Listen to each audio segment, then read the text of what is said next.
Sekitar jam 1 siang pemakaman baru usai. Para pelayat telah kembali ke rumah. Keranda mayat sudah kembali ke tempat biasa ia disimpan.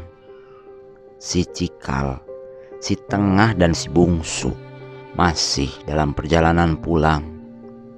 Ibu jongkok menatap batang Kamboja. Tak ada batu atau papan nisan, hanya batang Kamboja yang barusan saja ditanam.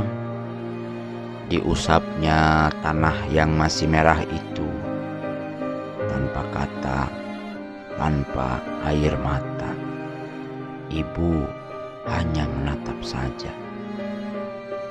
Ibu melangkah pulang.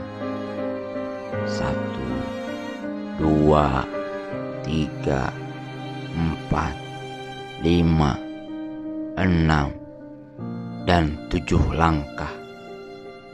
Ibu menatap ke belakang, ke batang Kamboja, ke tanah merah.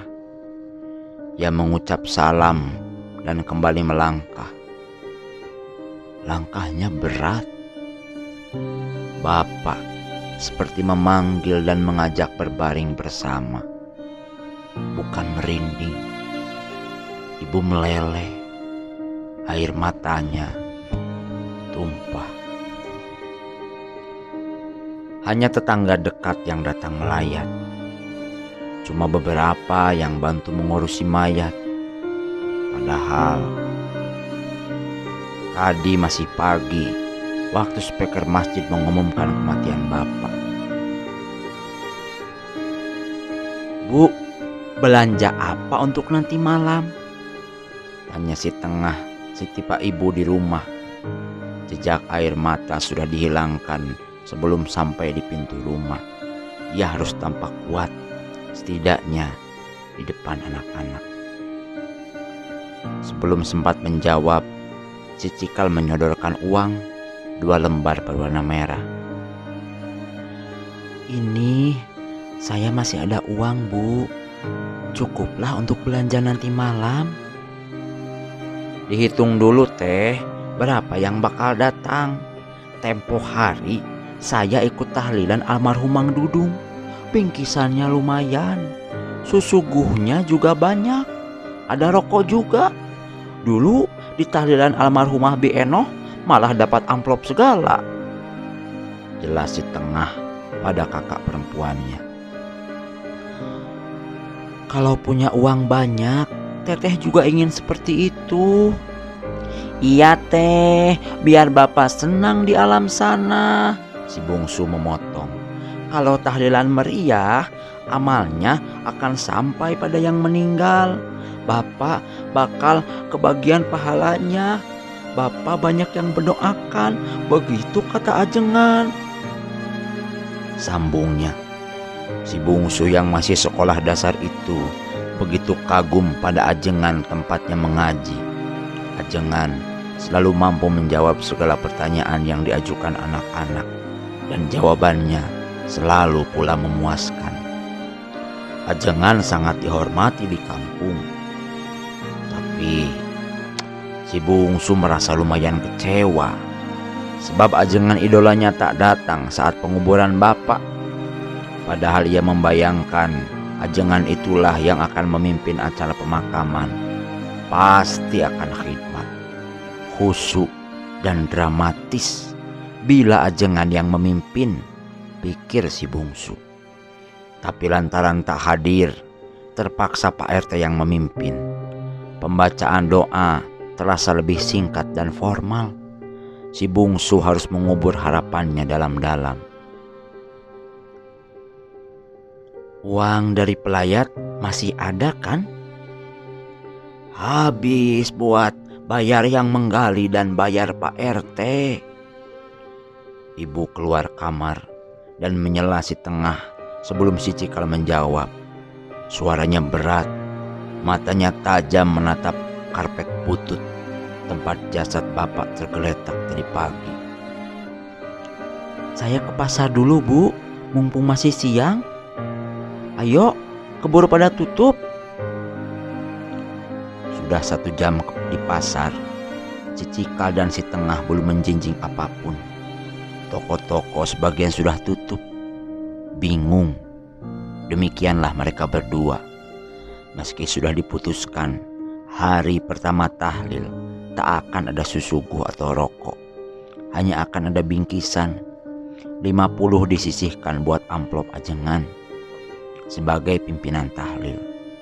Sebenarnya itu di bawah standar. Lazimnya 100, tapi apa boleh buat. 150 diputuskan untuk belanja bingkisan. Setelah hampir 2 jam setengah, si Cikal dan si Tengah kembali ke rumah dengan sekian belanjaan. Dibungkusinya segera makanan-makanan itu. Hanya mie instan dan sebungkus kue murah. Hanya 2 macam saja, sebab memang hanya cukup untuk itu. Semua dijadikan 30 bingkisan. Perkiraan mereka, sejumlah itulah orang yang akan datang menghadiri seperti biasanya tahlilan di kampung mereka. Habis semua, Bu. Minuman tidak beli, uangnya tidak cukup. Si Tengah menjawab ibunya. Ibu menghela nafas. Dipandangnya anak-anaknya dengan tatapan tak biasa. Ibu makin merasakan sepi. Setelah 36 tahun bersama, akhirnya harus berpisah juga. Akhirnya harus sendirian juga. Ini kali kedua ia kehilangan lelaki yang ia cintai. Yang pertama, ayahnya, kakek dari ketiga anaknya. Itu sudah belasan tahun silam. Waktu kakek meninggal, situasinya tidak seberat ini. 3 hari setelah meninggal, keluarga si mayat tidak dibolehkan memasak.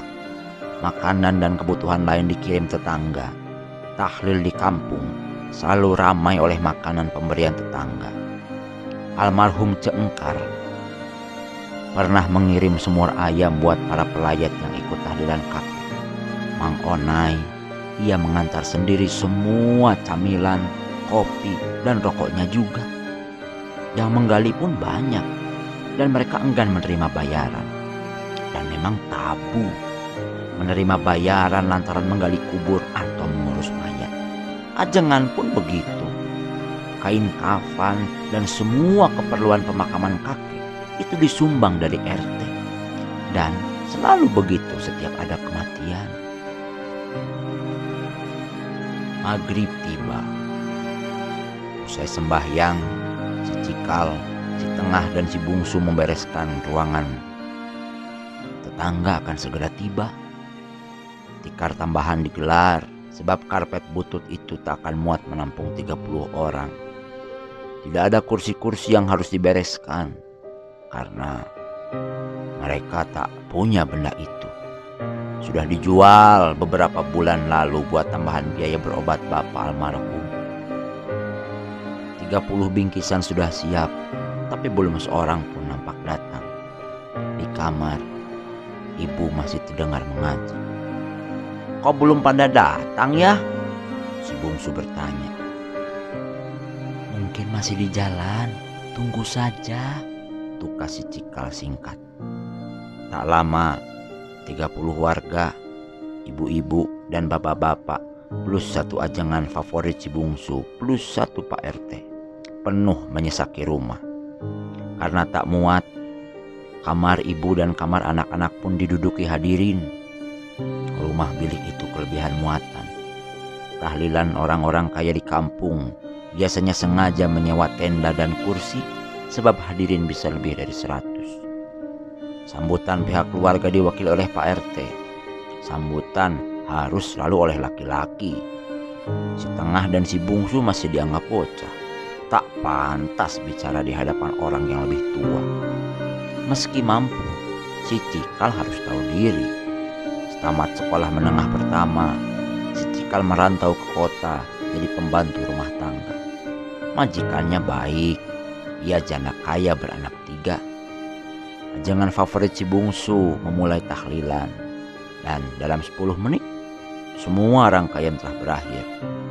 Lebih singkat dan lebih ngebut dari lazimnya. Bacaan doa-doa ajengan diiringi suara alarm meteran listrik yang sudah berbunyi sejak saat Bapak masih bernafas. Tidak ada basa-basi, tidak ada satupun. Semua pulang usai menerima bingkisan. 30 bingkisan plus 1 amplop berpindah tangan. 2 orang warga nampak tertinggal. Mereka tak turut pulang bersama yang lain. Mereka menunggu. "Bagaimana, Bu? Bingkisannya habis," bisik si Cikal pada ibu. Ibu bergegas ke kamar, mengambil 2 amplop dan memasukkan masing-masing 1 lembar 10.000 ke dalamnya. "Aduh, punten, maaf, bingkisannya habis." Ibu menyalami 2 bapak-bapak itu. "Ini lumayan untuk rokok. Terima kasih ya Pak, maaf sudah merepotkan." 2 amplop putih berpindah tangan. "Katanya ibu tidak punya uang." "Baru dapat tadi siang, jual mas kawin. Cukuplah untuk belanja tahlilan minggu depan," jawab ibu pada si tengah. Belum sempat ibu beranjak, rumah mendadak gelap. "Wah, listrik habis," si bungsu memecah hening. Tamat. Dimuat di surat kabar Priangan, Sabtu Minggu 20-21 Januari 2018.